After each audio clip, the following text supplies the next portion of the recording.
The Dawnbreakers, Nabil's Narrative, recorded for the Handicapped, Take 4.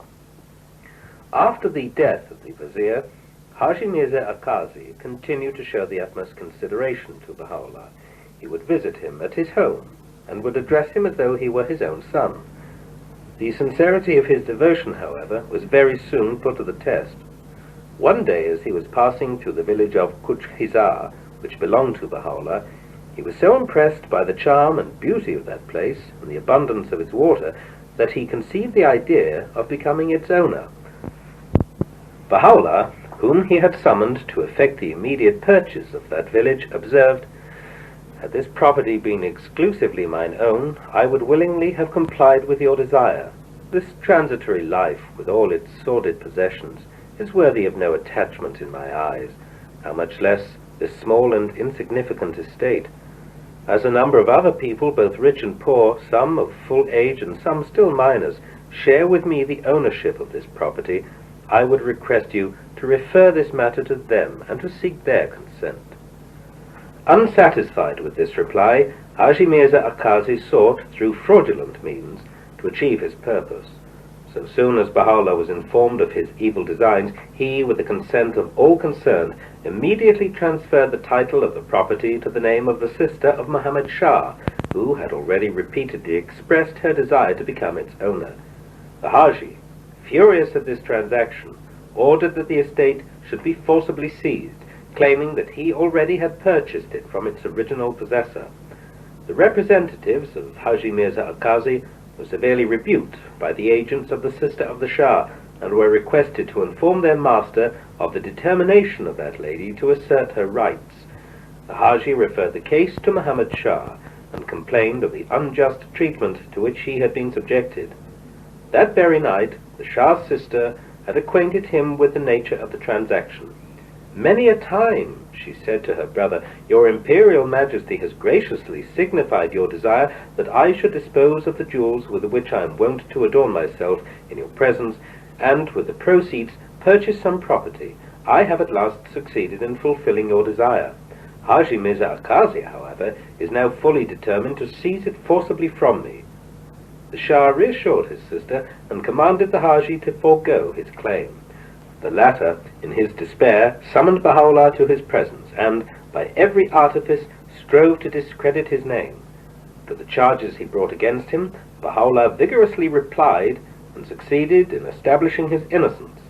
In his impotent rage, the Grand Vizier exclaimed, "What is the purpose of all this feasting and banqueting in which you seem to delight? I, who am the Prime Minister of the Shahanshah of Persia, never receive the number and variety of guests that crowd around your table every night. Why all this extravagance and vanity? You surely must be meditating a plot against me." "Gracious God," Baha'u'llah replied, "is the man who, out of the abundance of his heart, shares his bread with his fellow men to be accused of harboring criminal intentions?"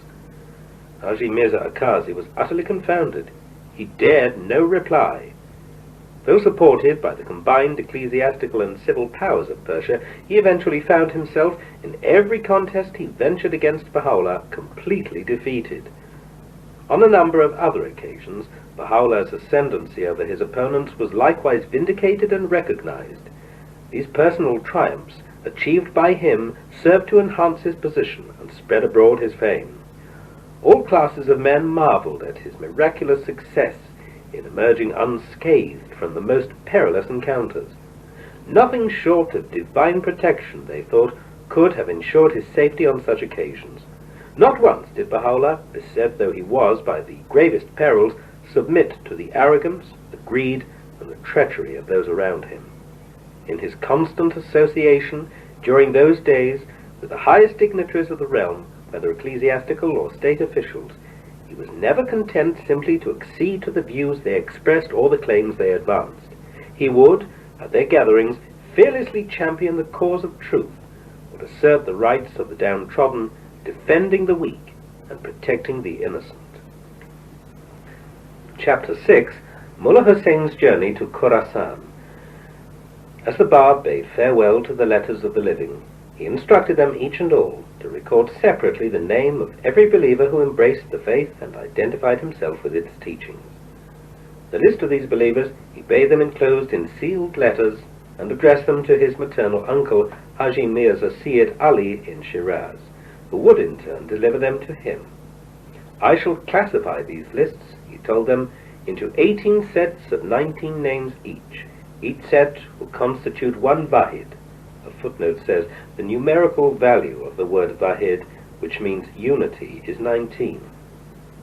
All these names in these 18 sets will, together with the first Vahid, consisting of my own name, and those of the 18 letters of the living, constitute the number of Kul-i-Shay. A footnote says the numerical value of Kul-i-Shay, which means all things, is 361, or 19 times 19.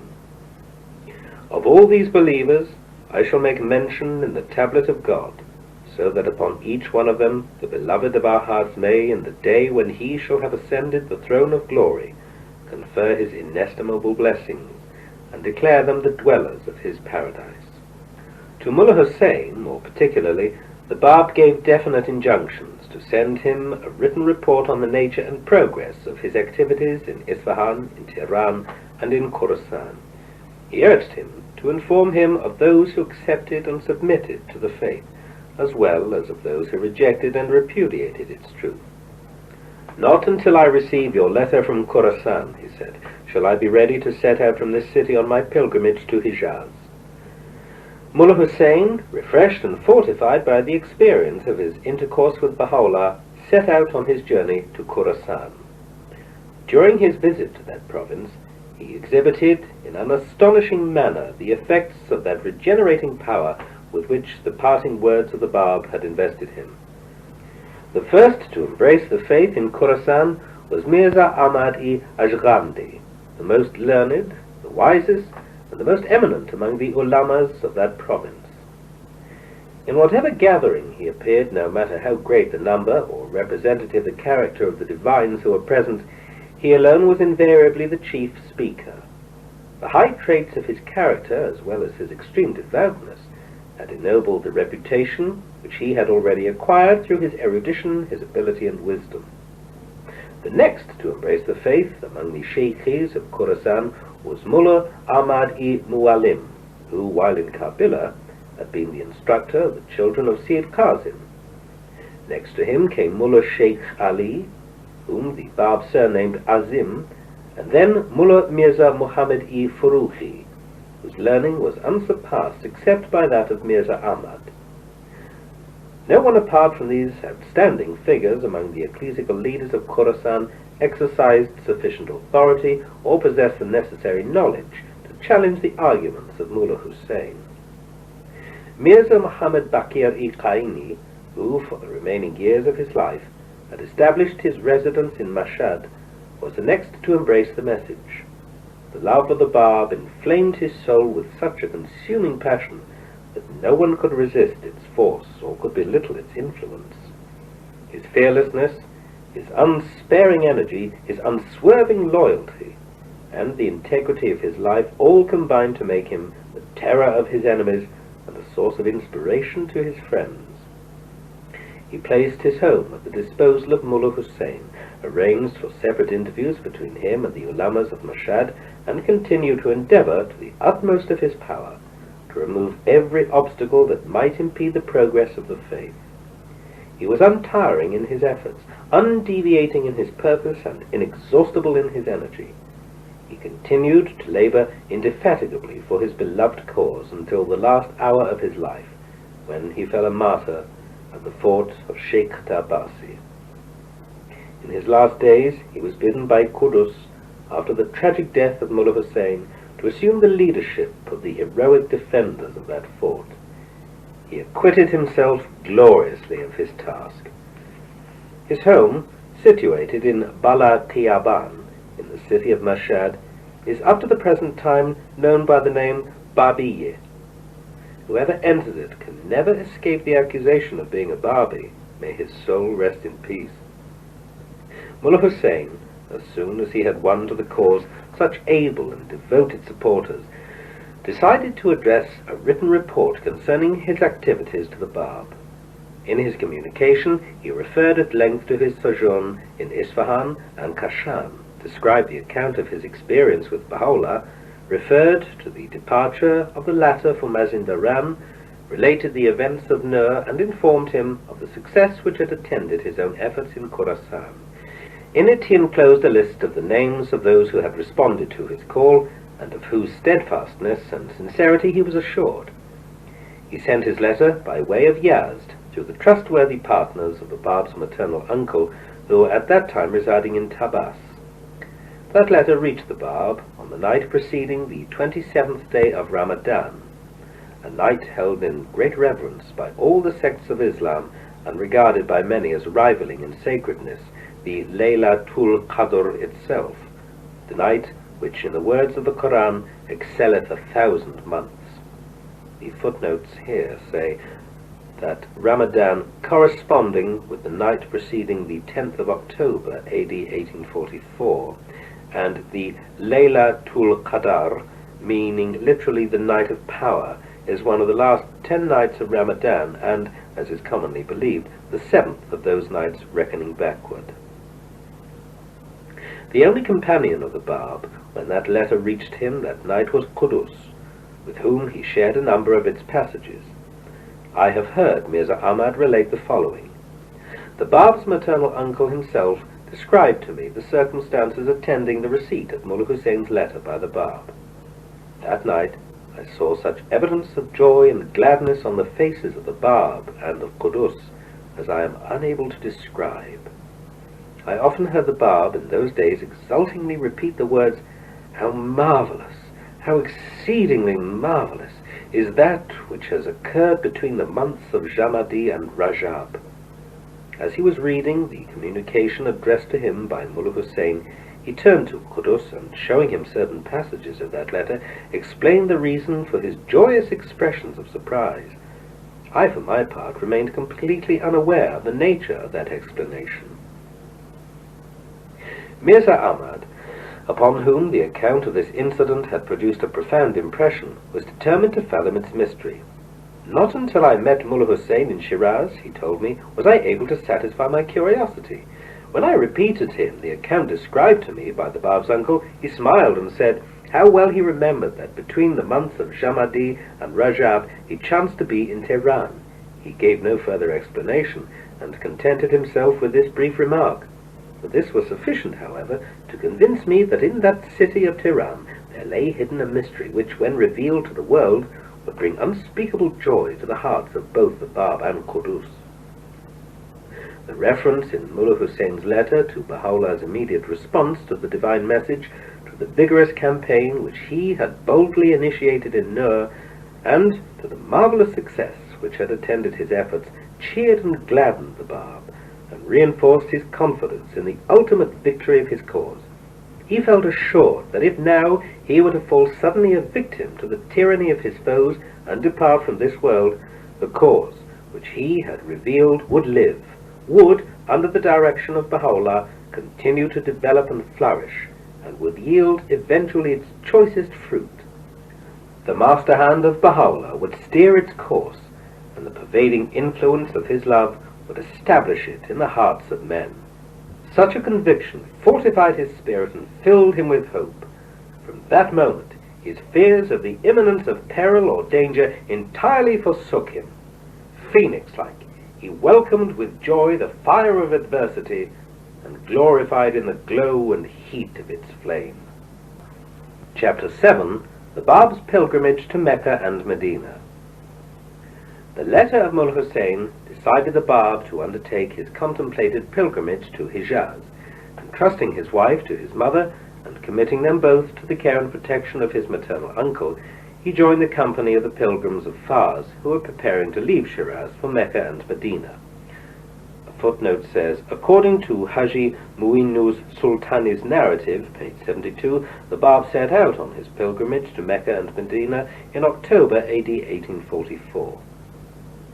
Qudus was his only companion, and the Ethiopian servant his personal attendant. He first proceeded to Bushir, the seat of his uncle's business, where in former days he, in close association with him, had lived the life of a humble merchant. Having there completed the preliminary arrangements for his long and arduous voyage, he embarked on a sailing vessel, which, after 2 months of slow, stormy, and unsteady sailing, landed him upon the shores of that sacred land. High seas and the complete absence of comfort could neither interfere with the regularity of his devotions, nor perturb the peacefulness of his meditations and prayers. Oblivious of the storm that raged about him, and undeterred by the sickness which had seized his fellow pilgrims, he continued to occupy his time in dictating to Qudus such prayers and epistles as he felt inspired to reveal. I have heard Haji Abul Hassan-i Shirazi, who was travelling in the same vessel as the Bab, describe the circumstances of that memorable voyage. During the entire period of approximately 2 months, he asserted, from the day we embarked at Bushir to the day when we landed at Jadi, the port of Hijaz, whenever by day or night I chanced to meet either the Bab or Qudus, I invariably found them together, both absorbed in their work. The Bab seemed to be dictating, and Qudus was busily engaged in taking down whatever fell from his lips. Even at a time when panic seemed to have seized the passengers of the storm-tossed vessel, they would be seen pursuing their labours with unperturbed confidence and calm. Neither the violence of the elements, nor the tumult of the people around them could either ruffle the serenity of their countenance or turn them from their purpose. The Bab himself, in the Persian Bayan, refers to the hardships of that voyage. But first there is a footnote. It is thus that I myself saw, on the voyage to Mecca, a notable who was spending considerable sums of money, but who hesitated to spend the price of a glass of water for his fellow traveller. This happened on the boat, where the water was scarce, so scarce, in fact, during the voyage from Bushir to Muscat, which lasted 12 days with no opportunity to get water, that I had to content myself with sweet lemons. From the Persian Bayan, Volume 2, page 154. One cannot imagine on the sea anything but discomfort. One cannot have all the necessities, as in land travel. The mariners are obliged to live thus, but by their services they come nearer to God, and God rewards actions performed on the land and on the sea, but he grants a twofold recompense for those services accomplished by one of the servants on the sea, because their work is more arduous. Ibid, pages 155 to 6. I have seen, on the way to Mecca, acts of the vilest kinds in the eyes of God, which were sufficient to undo the good resulting from the pilgrimage. These were the quarrels among the pilgrims. Verily, the house of God has no need of such people. The Bab himself, in the Persian Bayan, refers to the hardships of that voyage. For days, he wrote, we suffered from the scarcity of water. I had to content myself with the juice of the sweet lemon.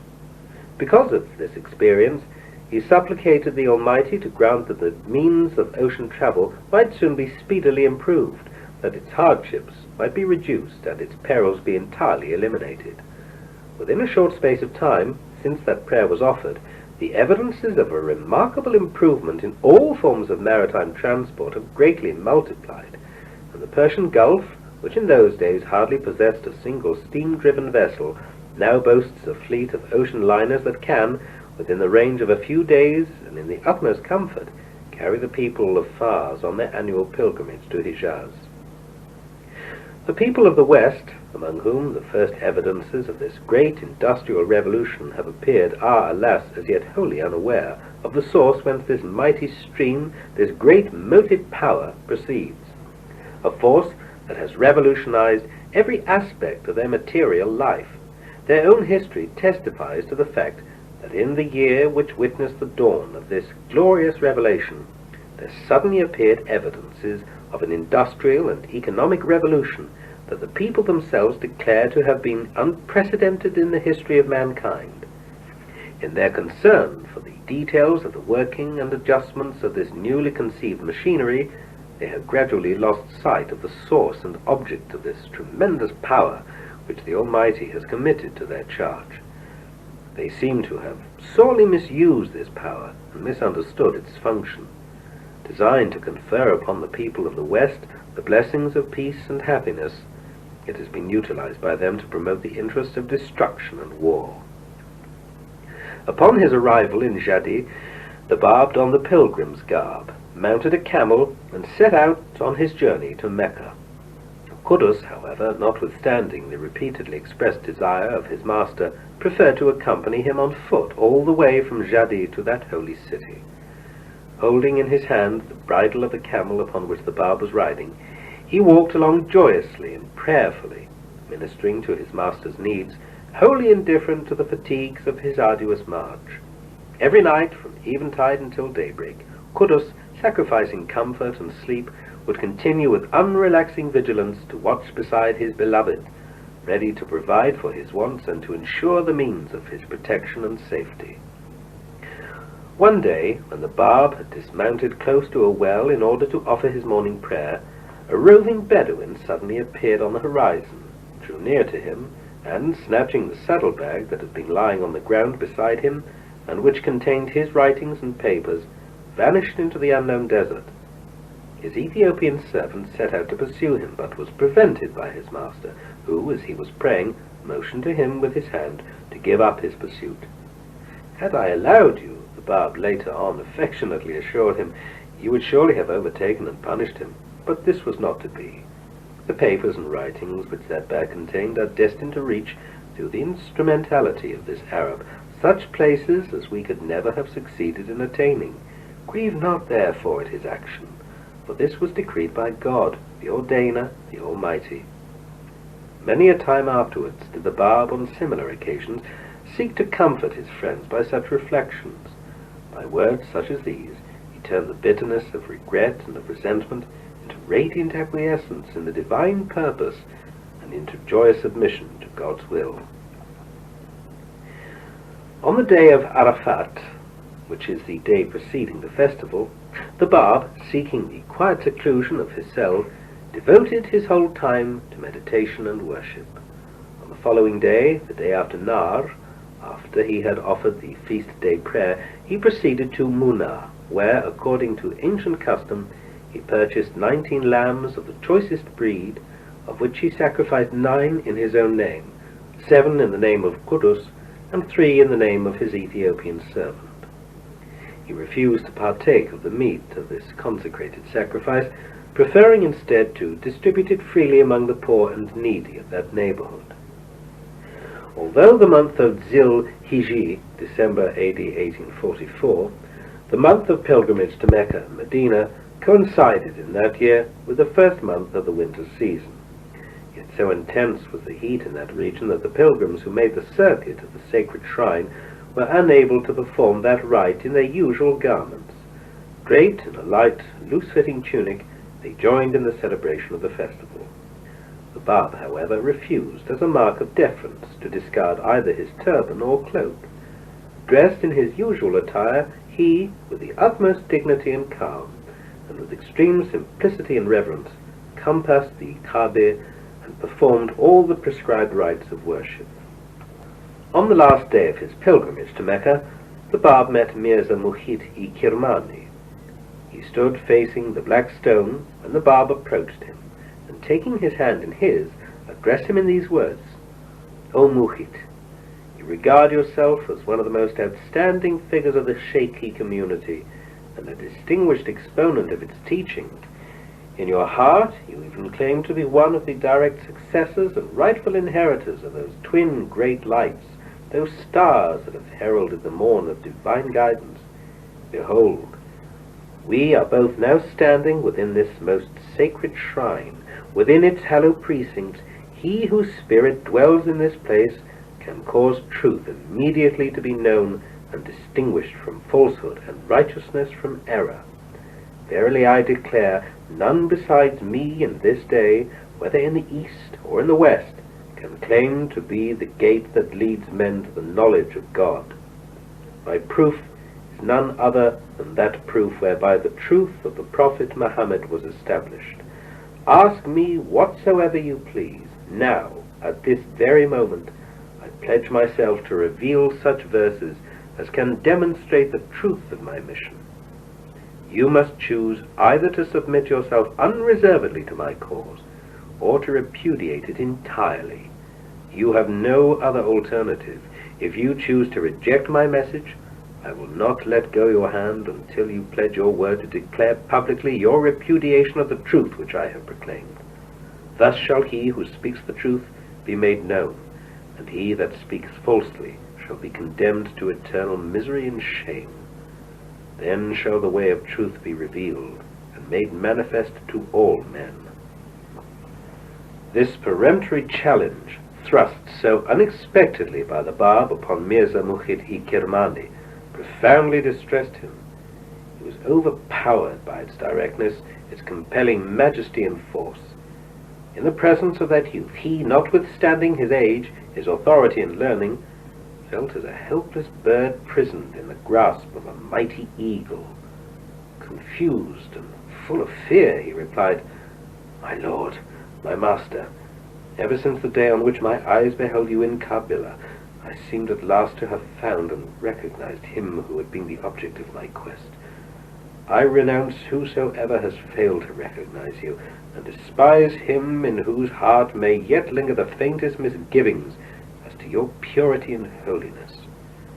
I pray you to overlook my weakness and entreat you to answer me in my perplexity. Please God I may, at this very place, within the precincts of this hallowed shrine, swear my fealty to you, and arise for the triumph of your cause. If I be insincere in what I declare, if in my heart I should disbelieve what my lips proclaim, I would deem myself utterly unworthy of the grace of the prophet of God, and regard my action as an act of manifest disloyalty to Ali, his chosen successor."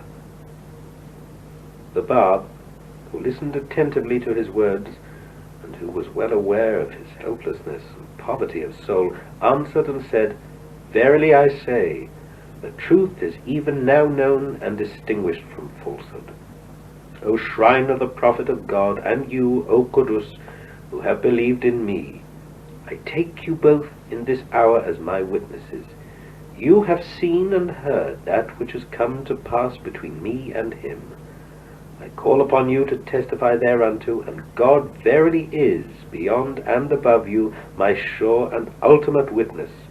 He is the all-seeing, the all-knowing, the all-wise. O Muhit, set forth whatsoever perplexes your mind, and I will, by the aid of God, unloose my tongue and undertake to resolve your problems, so that you may testify to the excellence of my utterance, and realize that no one besides me is able to manifest my wisdom."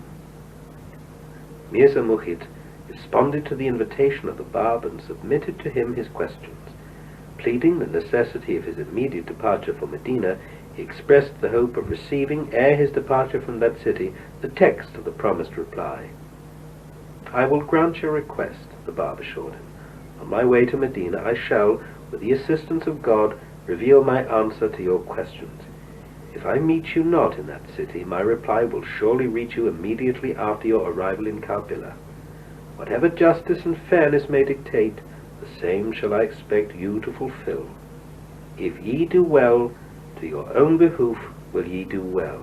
If ye do evil, against yourselves will ye do it. God is verily independent of all his creatures." Verses from the Quran. Mirza Muhit, ere his departure, again expressed his firm resolve to redeem his solemn pledge. "I shall never depart from Medina," he assured the Bab, "whatever may betide, until I have fulfilled my covenant with you." As the moat which is driven before the gale, he, unable to withstand the sweeping majesty of the revelation proclaimed by the Bab, fled in terror from before his face.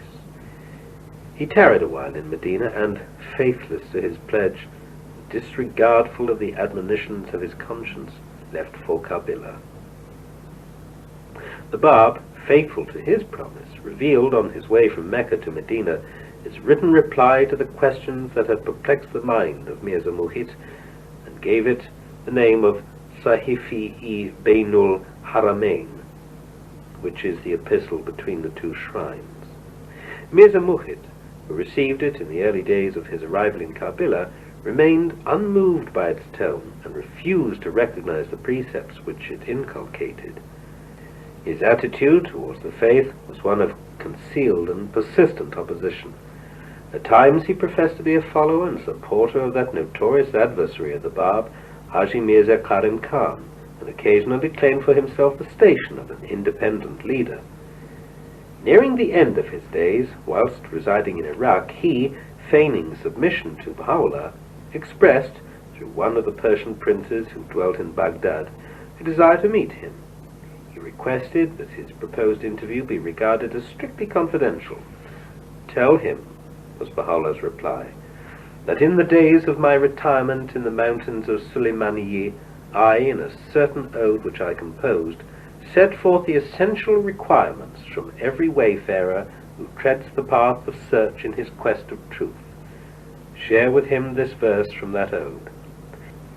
If thine aim be to cherish thy life, approach not our court. But if sacrifice be thy heart's desire, come and let others come with thee, for such is the way of faith, if in thy heart thou seekest reunion with Baha. Shouldst thou refuse to tread this path, why trouble us? Be gone. If he is willing, he will openly and unreservedly hasten to meet me. If not, I refuse to see him." Baha'u'llah's unequivocal answer disconcerted Mirza Muhit. Unable to resist and unwilling to comply, he departed for his home in Karbala the very day he received that message. As soon as he arrived, he sickened, and 3 days later he died. No sooner had the Bab performed the last of the observances in connection with his pilgrimage to Mecca than he addressed an epistle to the sheriff of that holy city, wherein he set forth in clear and unmistakable terms the distinguishing features of his mission and called upon him to arise and embrace his cause. This epistle, together with selections from his other writings, he delivered to Qudus and instructed him to present them to the Sharif. The latter, however, too absorbed in his own material pursuits to incline his ear to the words which had been addressed to him by the Bab, failed to respond to the call of the divine message. Haji Neyaz-i Baghdadi has been heard to relate the following. In the year A.H. 1267, A.D. 1850 to 51, I undertook a pilgrimage to that holy city, where I was privileged to meet the Sharif. In the course of his conversation with me, he said, "I recollect that in the year 1260, during the season of pilgrimage, a youth came to visit me. He presented to me a sealed book, which I readily accepted, but was too much occupied at the time to read. A few days later I met again that same youth, who asked me whether I had any reply to make to his offer. Pressure of work had again detained me from considering the contents of that book. I was therefore unable to give him a satisfactory reply. When the season of pilgrimage was over, one day, as I was sorting out my papers and letters, my eyes fell accidentally upon that book. I opened it and found in its introductory pages a moving and exquisitely written homily, which was followed by verses, the tone and language of which bore striking resemblance to the Koran. All that I gathered from the perusal of the book was that among the people of Persia, a man of the seed of Fatimah and descendant of the family of Hashim had raised a new call, and was announcing to all peoples the appearance of the promised Qaim. I remained, however, ignorant of the name of the author of that book, nor was I informed of the circumstances attending that call. A great commotion, I remarked, has indeed seized that land during the last few years. A youth, a descendant of the Prophet and a merchant by profession, has claimed that his utterance was the voice of divine inspiration. He has publicly asserted that, within the space of a few days, there could stream from his tongue verses of such number and excellence as would surpass in volume and beauty the Koran itself, a work which it took Muhammad no less than 23 years to reveal. A multitude of people, both high and low, civil and ecclesiastical, among the inhabitants of Persia, have rallied round his standard, and have willingly sacrificed themselves in his path. That youth has, during the past year, in the last days of the month of Shaban, July AD 1850, suffered martyrdom in Tabriz, in the province of Azerbaijan. They who persecuted him sought by this means to extinguish the light which he kindled in that land. Since his martyrdom, however, his influence has pervaded all classes of people. The sheriff, who was listening attentively, expressed his indignation at the behavior of those who had persecuted the Bab. "The malediction of God be upon these evil people," he exclaimed.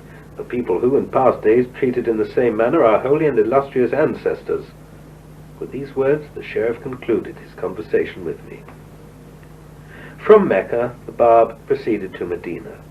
It was the first day of the month of Muharram, in the year AH 1261, Friday the 10th of January, AD 1845, when he found himself on the way to that holy city.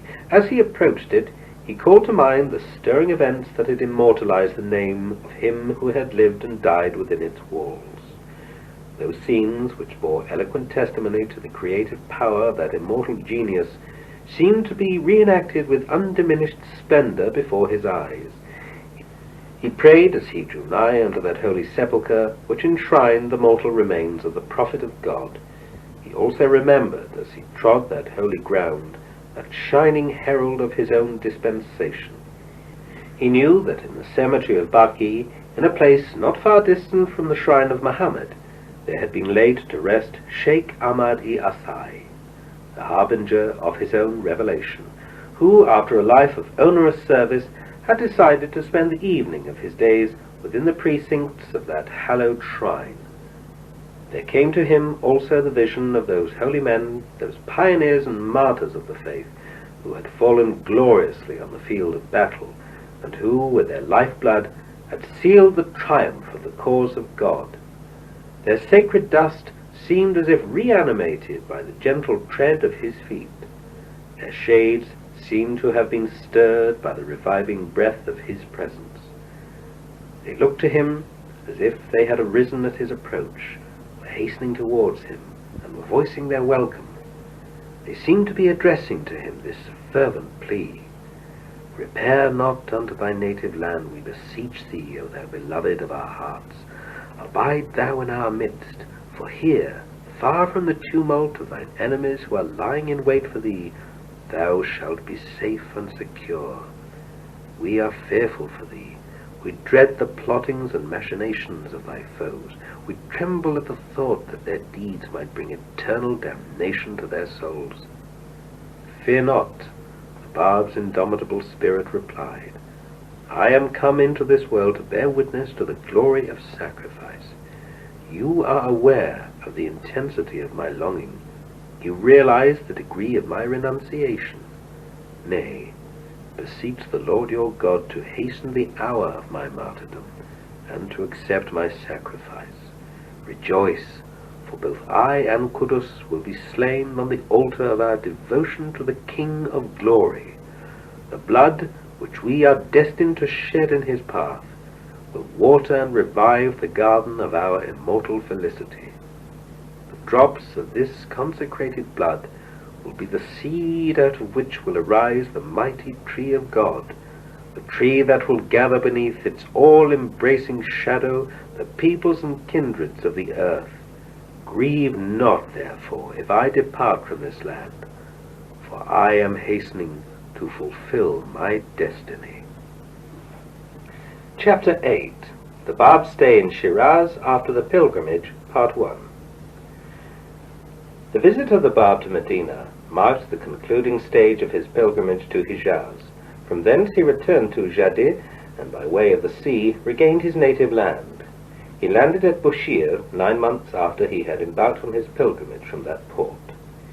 In the same khan, which is similar to a caravanserai, he had previously occupied, he received his friends and relatives who had come to greet and welcome him. While still at Bushir, he summoned Qudus to his presence, and, with the utmost kindness, bade him depart from Shiraz. "The days of your companionship with me," he told him, "are drawing to a close. The hour of separation has struck, a separation which no reunion will follow except in the kingdom of God, in the presence of the King of Glory. In this world of dust, no more than 9 fleeting months of association with me have been allotted to you. On the shores of the great beyond, however, in the realm of immortality, joy of eternal reunion awaits us. The hand of destiny will ere long plunge you into an ocean of tribulation for his sake. I too will follow you. I too will be immersed beneath its depths. Rejoice with exceeding gladness, for you have been chosen as the standard-bearer of the host of affliction.